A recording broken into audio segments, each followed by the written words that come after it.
talk about social work licensing. This is an overview. I will not be able to answer all your questions, and the disclaimer has to go out, which is that the information contained in this slideshow is correct as of today and as of my understanding of a few changes that are going to be happening.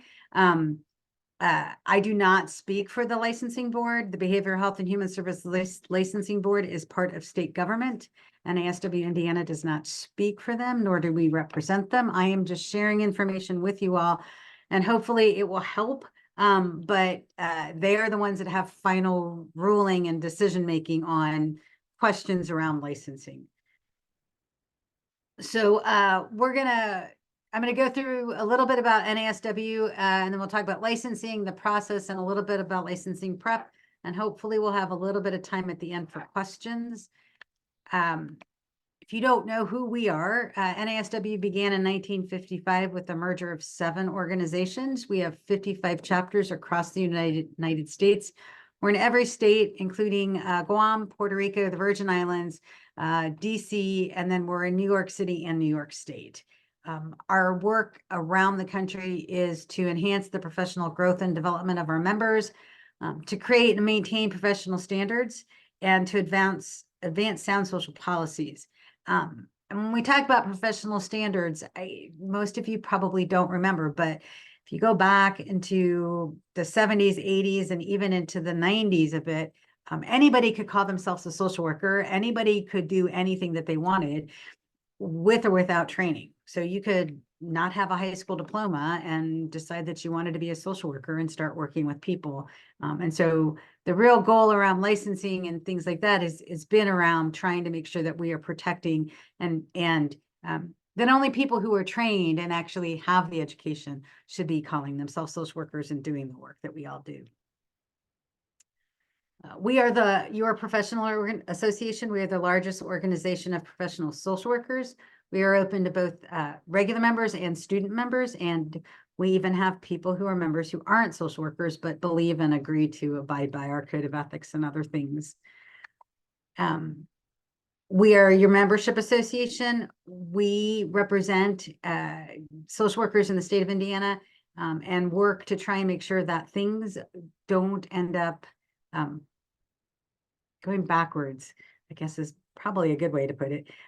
But we work on legislation, trying to make sure that that anybody can't call themselves a social worker. We also provide a multitude of opportunities for you to connect with other social workers in the state, as well as in the country and around the world.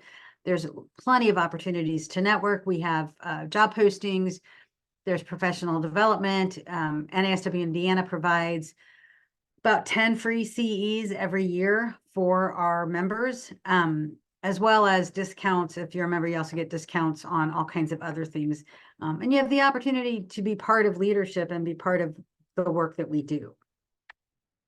The benefits, again, there's this list of benefits, and I always say to everybody that the biggest benefit of NASW is really the people that you'll meet and the connections you can make. I have spent my whole career, almost my whole career, working in policy and administration, where lots of times I've been the only social worker. And so to be able to meet up with people and connect with people in those outside of my positions, as well as then connect with social workers in other parts of the state when I've traveled for work, has been just, I think, one of the biggest benefits of NASW for me. But we have newsletters, you get information, we do advocacy at the state and national level. We have lots of career resources, continuing education, you get a discount on your malpractice insurance, all kinds of things. So here in the state, we have about 1,800 members. We do have openings. We have elections coming up. So if you are a member or interested in becoming a member, we do have some board positions open, and we'd love to have you join us. We also have committees, and you have to be a member of NASW in order to be part of our committees. So my last slide about membership is just the dues. This is current dues. If you're currently a student and you join before you graduate, You can get in at the $60. That is good for 1 year. And then after that, you would get your transitional dues, which is a slow increase in costs. If you don't, then the prices that are there as full prices are what you would end up paying. But again, as a student, you get access to the exact same things that our full members get access to. So I didn't see anything pop up, so I'm assuming there are no questions, but if you have them, you can put them in the chat, and I will do my best to answer as we go along. But now to get down to what I know you guys are really here for, which is licensing. So before we start talking about licensing, I just, again, want to just review briefly that licensing is really about making sure that the people who are practicing and interacting and calling themselves social workers are practicing in an ethical and safe manner. Prior to licensing, there was no way, if somebody was doing something they shouldn't be doing, there was absolutely no way for anybody to legally stop them. Now that we have licensing, if somebody is doing something, and I've seen it happen where somebody decides that they're going to call themselves, and hang out and say that they're a clinical social worker when they're not, you can file a complaint and it would go in front of the board and they would have to legally stop doing that or meet our requirements in the state. And it's a way of protecting both the profession as well as the people that we serve. And that's really important because we want people we want to make sure that the people who are providing services are being held accountable and that we can hold each other accountable too.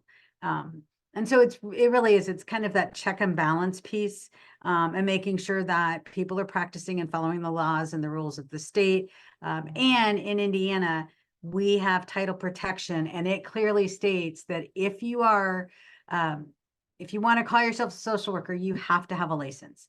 And that is by statute. So if you're in a position, if you don't have a license and you're working in a position as a social worker and your title is social worker, then that is not legal in the state of Indiana. I will answer the question in the chat about licensing, and I will answer that in a little bit later in the presentation, I promise. The question about Ohio or Indiana for a license. So licensing it's just an important piece. So we have a licensing board in the state. It's the Behavioral Health and Human Services Licensing Board. You don't have to worry about writing that down. It will pop up throughout this presentation and you can jot it down, and you can also, again, the slides are in the chat.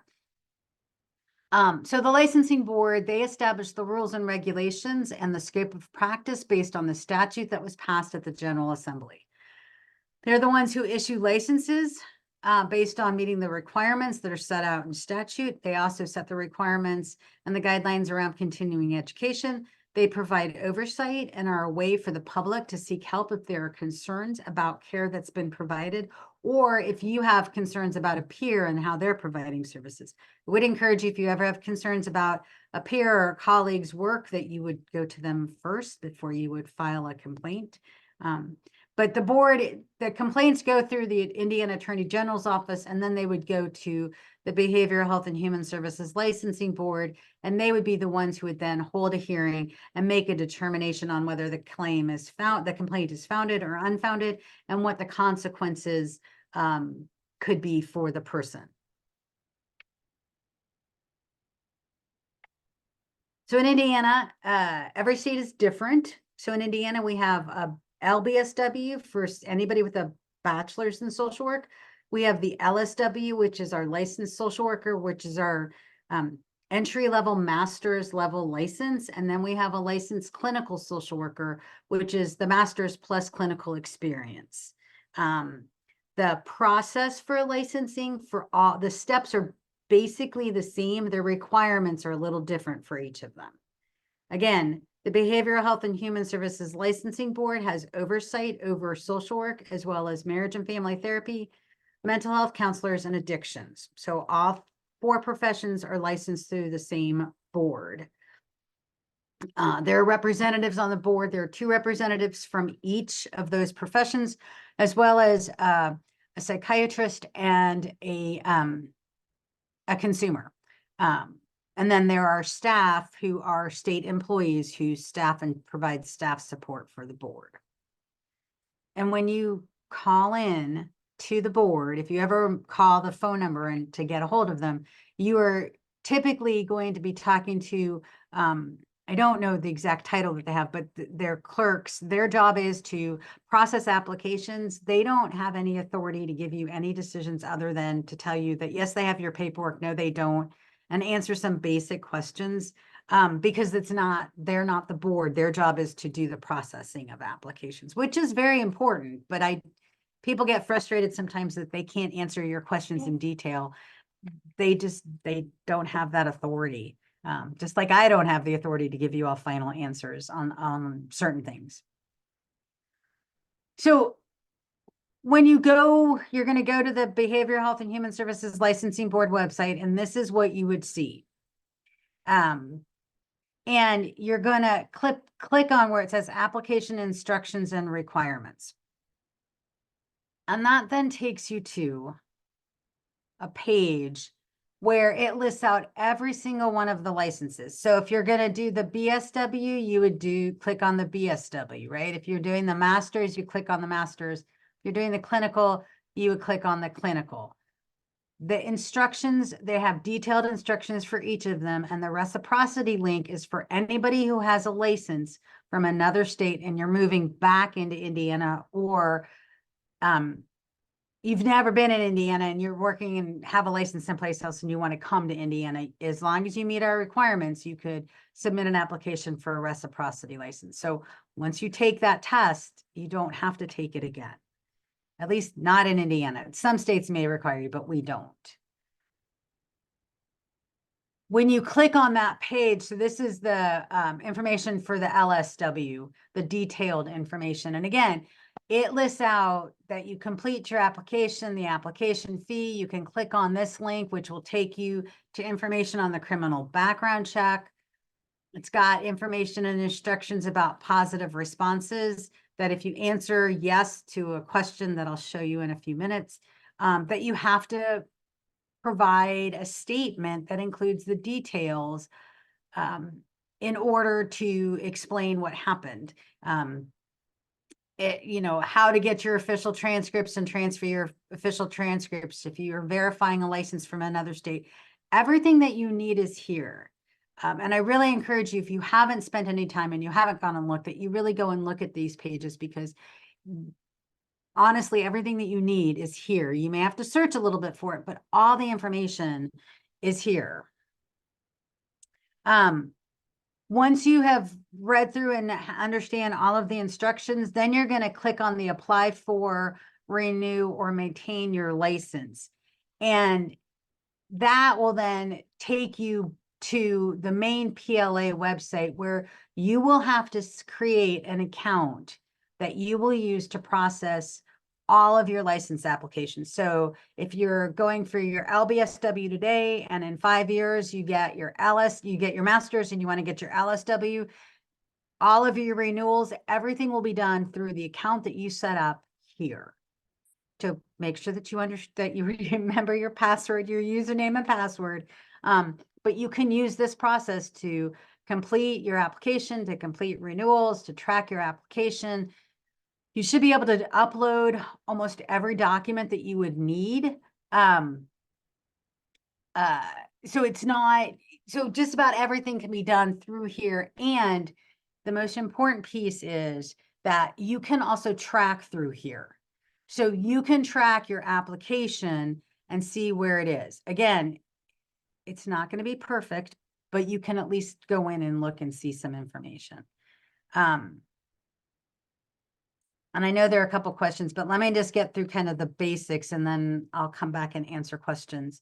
So I said earlier about that you would need to submit information if you had a positive response on something. So if you were arrested, if you look where the arrow is, it says, except for minor violations of traffic laws resulting in fines and arrests or convictions that have been expunged by a court, the first question is, have you ever been arrested? So if you've been arrested, even if it didn't go anywhere, as long as it wasn't expunged, you need to say yes, and then you would need to provide documentation as to what it was and how it was resolved. The goal of this is not to deny you a license. The goal is that you need to be honest and say what's happened. Because if you have a conviction and you check the box on this screen and say, no, I've never been convicted of an offense, misdemeanor, or felony in any state, if it shows up on your background check when they do it, you've now lied on this form, and you will have to go in front of the board and explain, number one, what happened, and number two, why did you not provide the right answer on this form? And so this is where a lot of mistakes, I won't say mistake, I should say errors. This is where people make errors, make mistakes, because it can be a little confusing. They've clarified the language a little bit in this version. But again, it is really important, because when you finish your application, you are signing that application and saying that everything in here is correct. And if it's not correct, then you have lied. And if something has been expunged and it shows up, you, again, just have to explain that to them. So just make sure that you read through the application as you're doing the application, read it carefully, answer it honestly, and when you do complete the application, please make sure that you do upload and attach documents that explain what happened. I have been in this job for 7 years now. I can't tell you how many licensing board meetings, and I can't tell you how many times I see somebody come in and they are there solely because they did not attach any explanation to anything. And then they have to go in public in front of anybody who's sitting in that room and explain what happened. And for the most part, you could probably, unless there's something they don't understand, and as long as you provide a good explanation, they should be able to take it out of your papers, and you shouldn't have to show up. You might, but you shouldn't have to go in and do an appearance at the board. Well, let me hold on a second. I know, whoops. This is the problem. Whoa, now I can't see the questions. I know that there was a question about where you should apply. So where you should take your test. And I will tell you right now that it doesn't really matter where you take the test, as long as you take the right test. So in Indiana, we have the LSW, which is the entry level. Some states don't have they call them different things. There is an advanced generalist, I believe. There are different titles. So you just need to make sure you take the right test. You can apply. So somebody asked about being in Ohio or Indiana, what's the better place? It doesn't really matter. You can submit your application in either place. You can complete the application, sit for your test, take your test, get your license in Ohio and apply for a reciprocity license in Indiana, or you can sit for it in Indiana, get your license in Indiana, and then I believe Ohio has reciprocity. We do have an interstate compact that is slowly working its way through. It did not pass in Indiana this year for a variety of reasons, but we should have it next year, which will alleviate the need to have multiple licenses. But for right now, if you're going to be in more than one state, you need to be licensed in each state that you're working in. And again, there should be reciprocity. And so you just have to decide where you want to do it. It's really up to you. If you are in Illinois, moving to Illinois, get a license in Illinois. Illinois is currently not requiring you to take a test to get your license, which is that's how their state has decided to look at things. If you go to Illinois and you get your license in Illinois and you do not take a test, that license is not transferable to Indiana through reciprocity, because Indiana still requires a test. So Illinois and I believe Rhode Island are two states that do not currently require a test to get a license. And again, that's all good and fine. But if you want to have a license in Indiana currently, you need to have that ASWB test. Did I answer all the questions? I hope. Oh, something just popped. Hold on. I'll talk about the compact a little bit later if there's enough time. The compact will not happen for at least 4 to 5 years, 4 years probably. If we should hit 7 states this year, the commission will start, but all of those pieces will be decided over the next 2 to 3 years, and then we'll release the information. That's the best I can do for an answer at this point about the compact. So again, just remember when you're on this page, when you're answering the questions, just please make sure that you answer them as clearly and accurately as you can. So again, all of our testing through in Indiana and in every state for social work is through the Association of Social Work Boards. You cannot take the test until your application is approved by the Indiana Licensing Board.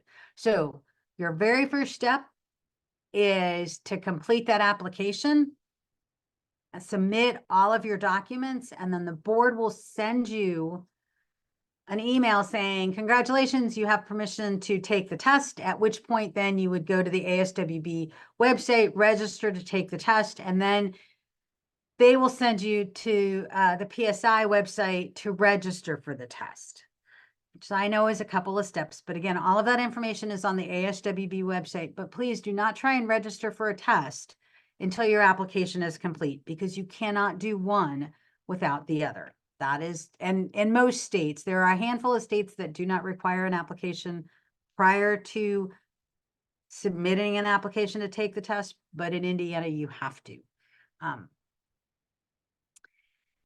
For an LCSW, for those of you who already have your LSWs, you're looking to your LCSW, or for those of you who are going to graduate soon, you do have to have experience. So you have to have full-time paid experience. It's a total of 3,000 hours over 2 years.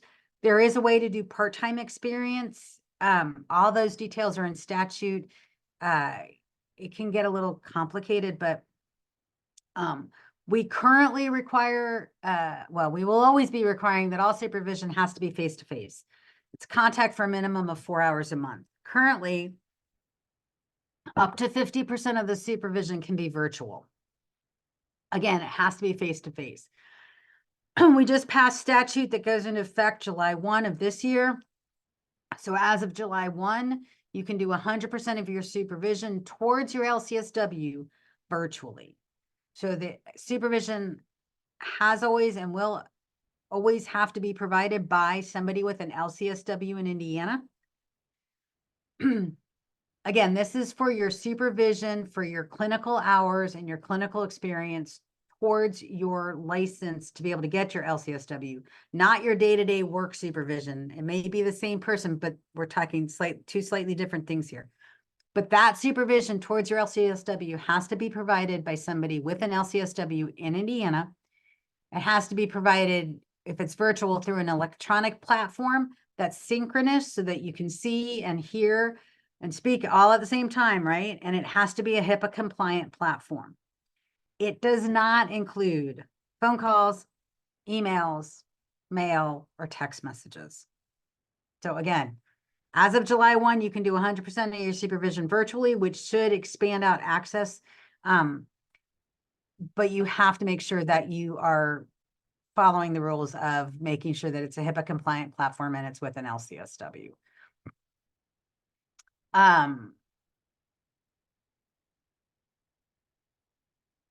I'm reading questions. So, all right, I will get to a couple of these in a few minutes. If you have some condition that requires an ADA accommodation, you need to go to the ASWB website and look through their information. You need to make sure that when you submit your application to the board, that you note that you will need an accommodation. there are requirements. It can't just be that because I said so. They are ADA accommodations, so you have to have that same doctor's note and other information that would prove that it was that you met the requirements for ADA accommodations. Do not show up the day of your test and be like, oh, whoops, sorry, I need X, Y, and Z. Like, that won't work. You have to do it from the very beginning when you submit that first application, and when you register at ASWB, and when you register with PSI. All of those steps, you need to make sure that your accommodation, that they can grant your accommodation. So if everybody says yes, yes, yes, because of X, Y, and Z, you need a private room to take a test, you can get that. But if the PSI location that you're registering at, you need to make sure that they have a private room for you to take a test in, and that it's available at the time that you're going. Because it's very possible if they may only have one room, and if they only have one room, it could book up really quick. And so you don't show up day of and say, oh, whoops, surprise. Because they are not required to provide that for you if you don't give them enough notice. Okay, so I'm going to keep working through this, and then I will come back to some of the other questions. So like I said, we do have reciprocity. You have to have a valid license to practice. You should have no complaints against that license, and you have to pass an exam that's substantially equivalent to what we require.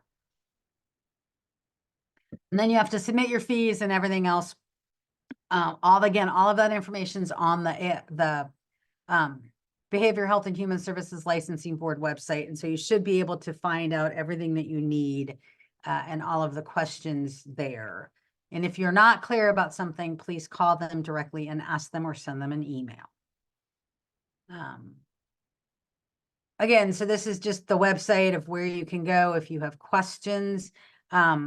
Again, they really do provide all kinds of information. I'm gonna let me walk through these, and then I will come back to a couple other points. So Indiana does have a temporary permit. We do have, well, let me back up. I'm sorry. So Indiana, we do have license title protection. So you all cannot work in the state of Indiana unless you have either a license or a temporary permit. If you are currently working in a practicum, you cannot just keep working once the graduation happens while you're waiting for all of these things to process. That is not the way the law is written. We've made some other changes that will go into effect July 1 that will help with the lag that happens. But at this point in time, your application is not complete until you get your transcripts turned in. And your transcripts probably aren't going to be done and available until about a month after graduation. Sometimes it may only be 2 weeks. It just depends. But you have to have that temporary permit in order to work, unless you are in a very small number of positions that are exempt from licensing. And the majority of those exemptions are for people with a BSW, not for people with a master's. So just remember that you need that. The temporary permit is $25. There is a box to check on the application where you can request it. That temporary permit is good for 12 months or until you pass the test. Please do not call me 9 months after you got your temporary permit and say to me that you just decided you were going to wait to take the test, and now you've got 3 months and you've just failed. And how are you going to be able to keep working? Because there is one temporary permit is good for 12 months for the LBSW and the LSW. Once it expires, you cannot legally work in a position that requires you to be licensed until you pass the test. That is just the statute that we have. So you need to make sure that you follow all the instructions, that you do all the steps. And the 90-day piece, so ASWB requires you to wait 90 days between testing attempts. They will sometimes allow for you to test sooner than 90 days, but that is between you and them. We don't have anything to do with it. And again, I already mentioned the ADA accommodations have to go through ASWB, and you also will need to get permission from the board. I have never had heard of any case where they have denied an accommodation, unless it's just, I mean, if I walked in and said, yeah, well, just believe me, I have anxiety, and I need an accommodation, I probably won't get it because I don't have proof. I need to have those same, again, legal things that you would need for any other ADA accommodation. So a couple other things to think about, and I think this should answer the other questions that were posted up. But you want to make sure that you submit the appropriate application. So check the correct boxes. If you're got your BSW, you're going for an LBSW. If you're just graduating with your master's, you're going for your LSW. And if you have your LSW, then you can be going for your clinical 2 years later, right? You need to have your official transcripts from a CSWE program showing that you earned your degree. It has to be that legal binding transcript, not the one that you can print off tomorrow, but the one that that's stamped and legal and all of those other things. You'll have to complete a criminal history check. Criminal history checks are only good for about 90 days. So you don't want to complete your criminal history check until until the board tells you that it's time, and you'll have to pay the fee. You all who are graduating in a couple weeks, you can start your applications today. You can get almost everything done on that application except for your transcripts. Those will have to wait until they're available. And again, that permit gets awarded the same day that your application is approved. So when you get the email that says, congratulations, your application has been approved, you can now sit for your test. If you ask for a temporary permit, you will also get information about the temporary permit on that same day, and it is good for 12 months. It's $25. If you forget to ask for a temporary permit or to check that box, you can go back and get one. It's not the end of the world. People do it all the time. They forget that they can do it. And so you can do it at any point, get that temporary permit. But again, you cannot work legally in the state unless you're in a very limited number of exempt positions without a license.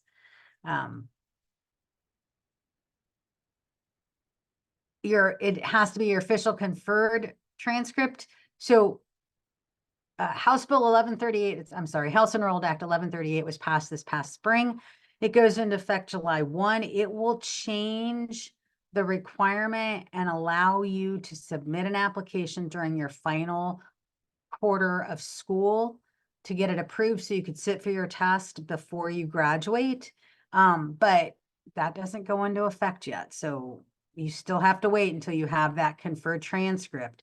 And if you have any unpaid parking ticket or other bill, I am not talking about if you owe the school money for your tuition. I'm talking about parking tickets, other things.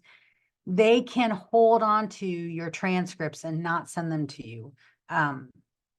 Not very many places do that anymore, but just if somebody tells you they can't release your transcript, you probably need to ask them why and what you need to do to get that transcript.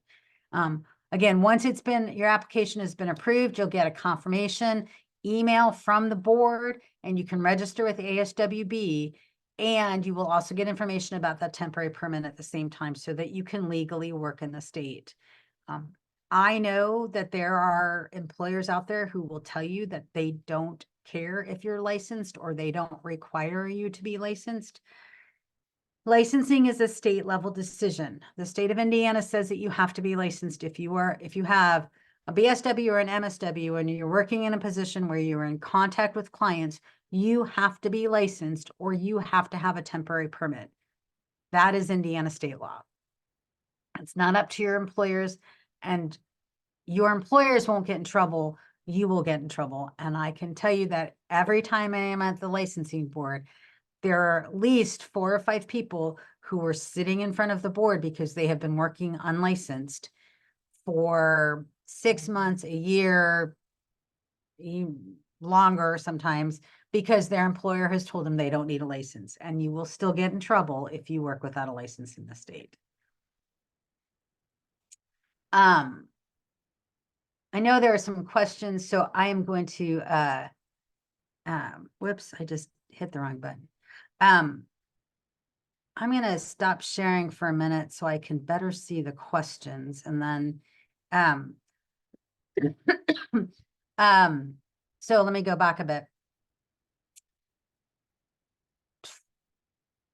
So if you're going to be working part-time, you will need to make sure that you're tracking your time really carefully. Your hours towards your supervision, so those hours your clinical supervision hours that you need to earn in order to sit for your LCSW, you can begin earning those hours or counting that time as soon as you have your temporary permit.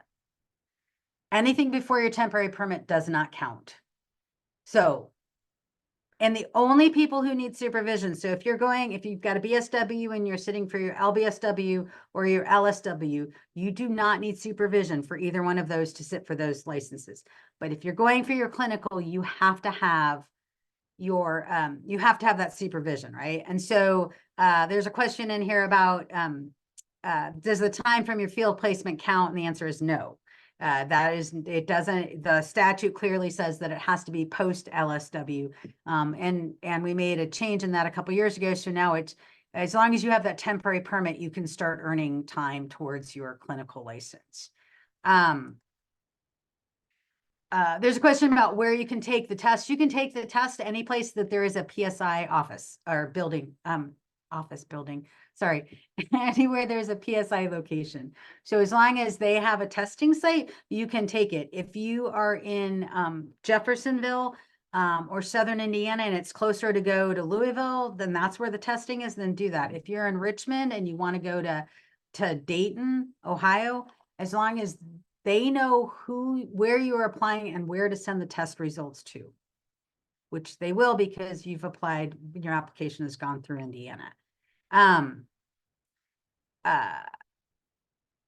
So there's a question about, well, 1138, it will, but it's up to the board, and that doesn't go into effect until July 1. So if you graduate on July 20th, there probably will not be any time for you to do any of the pieces within 1138 prior to graduation, because it's a quarter before. And so I don't know, you would have to talk to the board and ask them how they are planning on handling that. I have no idea. It is up to them completely. There's another question about the time frame for the board to respond to an email. So here's what I can tell you all, which is that I know I went through a lot, and I went through it really fast because I wanted to have time for questions. But read through all of the information on the Behavioral Health and Human Services Licensing Board website. Read through what you need. Make sure you have all of your information. Answer all the questions honestly and accurately. I am told regularly that as long as you you answer the questions correctly, your license application should get processed in about 4 to 6 weeks. The challenge is that if you don't answer the question, so if that one place where it says, have you ever been arrested, convicted, right? If you say no and you should have said yes, then you are going to have to explain why you didn't answer correctly. And that will delay it.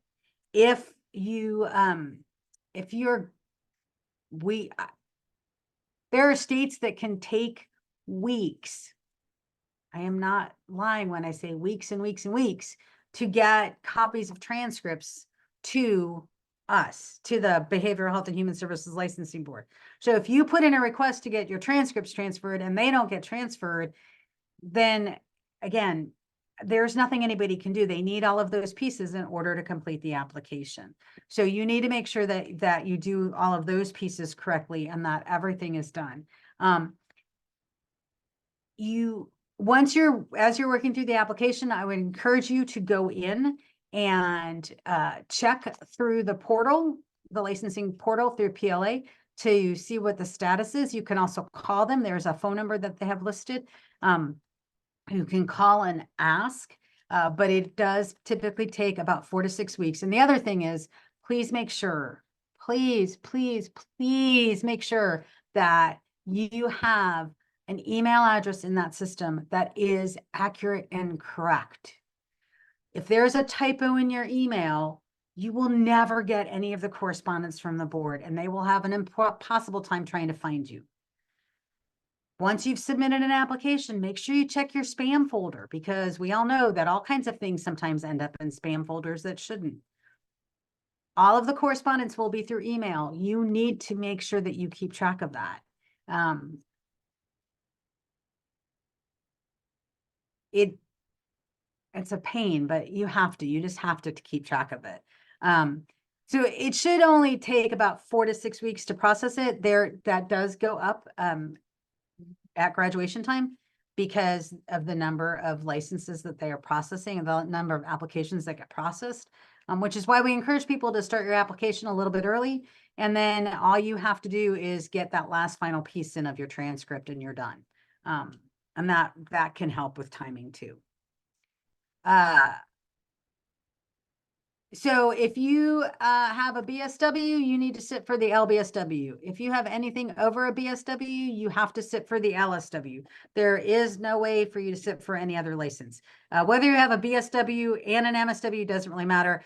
If you're at an MSW, then the license would be your LSW, which is a licensed social worker. Andrea, you are going to have to talk to somebody else. I'm not talking about billing or anything else today. I'm really trying to just focus in on licensing. I will tell you all that as so first of all, as an LBSW or as an LSW, in either case, you cannot work independently. You are not allowed to go hang out a shingle and and open a private practice by yourself. With an LBSW or an LSW, you have to work under supervision of somebody with a clinical level license. If you want to get your own clinical license, you want to become an LCSW, you have to work under supervision day to day, but you also then have to get your clinical supervision hours in through an LCSW. There is nothing that says that you have your BSW and then that you have to go get your MSW, and if you have a BSW and you're happy doing what you're doing, do it. You don't have to get another license. You don't have to get another degree, right? You can stay with your BSW. It's perfectly fine. If people call me sometimes and they're like, I want to do, you don't have to. If you have your LSW and you don't ever want to get clinical, don't go for your LCSW. It's fine. There are lots of people in the world who are working with LSWs who are perfectly happy in the jobs that they're doing. So your decision about whether or not you're going to do a clinical license or not is entirely up to you. Please do not let anybody force you into that. Just know that if you want your clinical license, if you want to be able to work independently without having to work under the supervision of somebody else, you have to get that clinical level license. Amy, you've got a question about the part-time. Is there information you would need to talk to the board about that? It is my understanding that some hours hours from your temporary permit will only last, I believe, 5 years. Are only good for 5 years. So you would have to talk to the board and they would have to give you a decision. I am not comfortable giving you a set decision on how long your hours last because it's not a me decision. Sorry.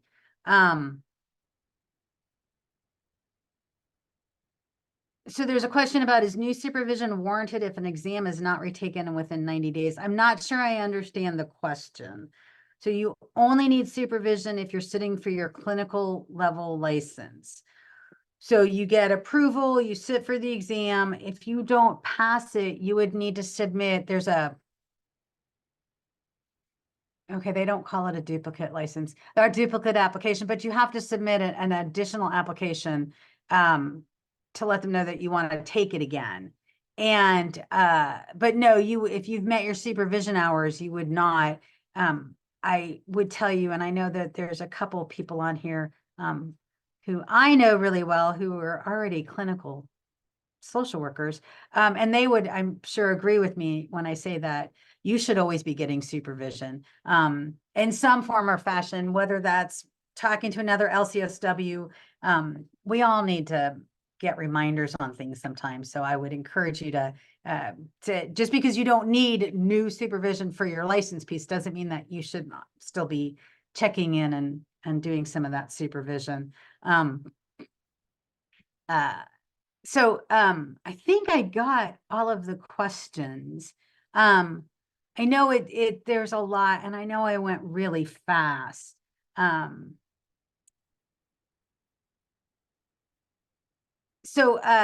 Let me just, sorry, if Zoom would ever like not, I'm gonna just, let me just show you a couple other things really quick. So we do a licensing prep. Our next licensing prep is June 7th. All the information's on our website.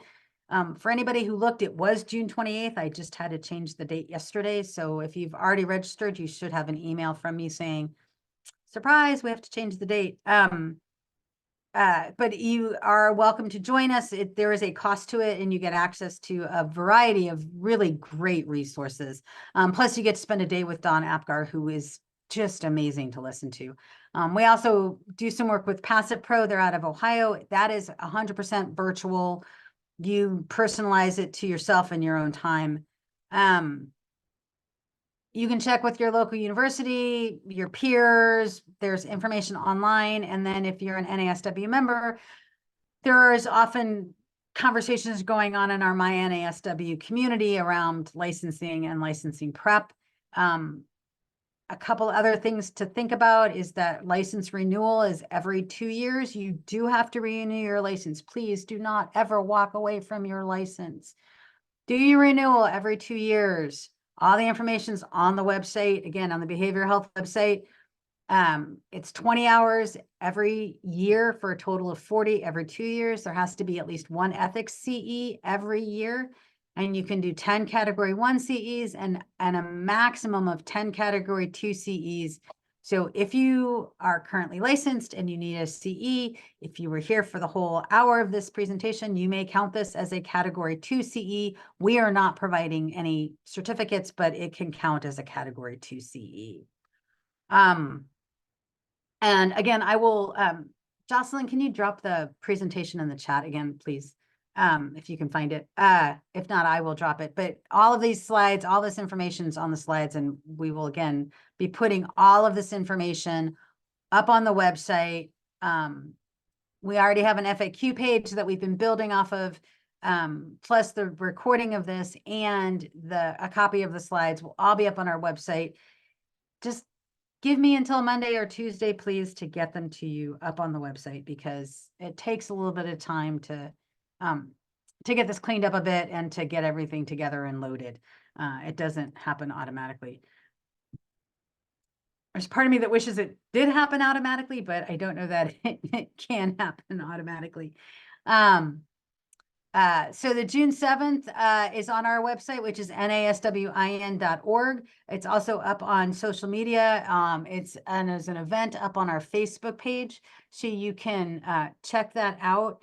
And then I am there. So then there were a couple questions. So I was just gonna, so hopefully you are now looking at my screen. So this is the Behavioral Health and Human Services Licensing Board website. Again, it's part of the professional licensing agency. Hopefully this works, since I'm all on the same page. Did somebody let me know if that just changed? So now you're looking at the PLA website. Yes, no. Verbal from anybody? Did it change? Okay. Yeah, it changed. Yes, it did. Okay, thank you. I never trust Zoom to follow me where I'm going. So this is the main PLA website. If you want to apply for a new license, you're going to click on this, and it's going to tell you how to, maybe if it goes fast enough, it's going to tell you how to do everything. You need to register for an Access Indiana account before you can do this. Once you click on this link for registering for an Access Indiana account, there is a phone number listed. You have a problem, call them. Please don't call me, because I can't help you with this piece. But if you have a problem, you can call them, and they will be able to help you out with things. Like if you forget your password, those kinds of things. Access Indiana is a place to call. And then if you scroll down on this page, under professions we license, you can find the Behavioral Health and Human Services. and that will take you back to where I started, right? And so if you are looking for instructions, you just click on the application instructions and requirements, and it will take you to a page that lists every single license. And I'm just going with the LSW because it's the easiest one, but you have to complete the application, $50. You can click here and it will take you to a link that tells you that your criminal background check has to be submitted after the application is submitted to PLA. You will submit that application. They will send you an email and tell you that they are ready for you to go get your background check. Do not do it before then. And that way it's part of the reason they have you do it this way is so that they can easily connect your background check to your application and it doesn't take a bunch of extra steps.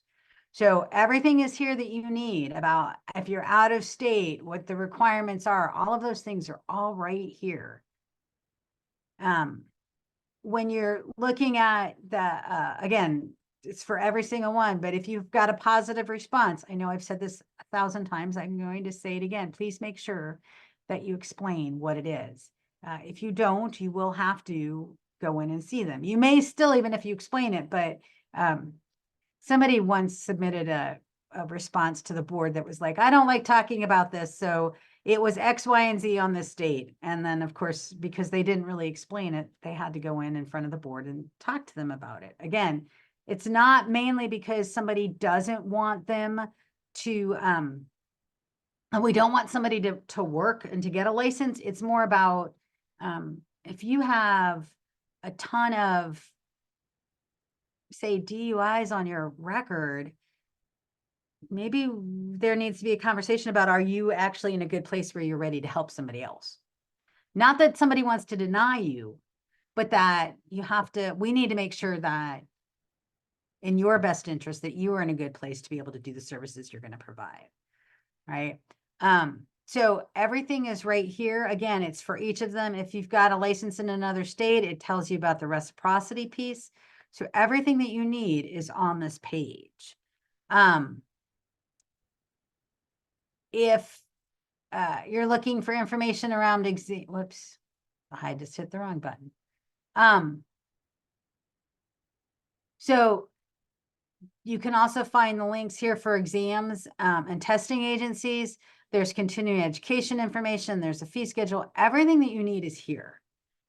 It's not always 100% obvious and you have to do a little bit of searching, but truly, I encourage you all to look through these before you graduate because it will help you as you go. And if you are going to go for your clinical license, I really encourage you to also pull out the form that's in there for the LCSW. It's a form that you're going to need to fill out when you go for your clinical license. So you know what information you need to be collecting from your supervisor as you're getting your supervision so that you're not 2 years out going, wait, I haven't seen that supervisor in 6 months because I changed jobs and now I don't know how to get that. You should be able to get it all and keep it and to keep track of it regularly. I encourage you, please do not wait. It's not wait until the end and bad things can happen. So are there other questions that anybody has? We have about 5 minutes left.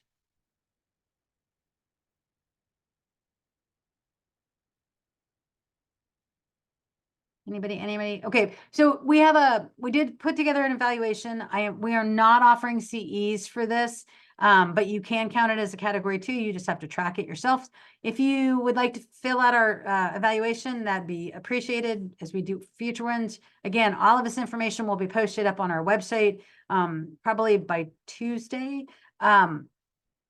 And a copy of the slides has been dropped in the chat that you should be able to download. And again, we will put a copy up on our website when everything else is posted up. So if there are other questions, you are welcome to unmute and ask them. And I will stop the recording in case somebody wants to ask a question, but doesn't really want to be recorded asking it. So.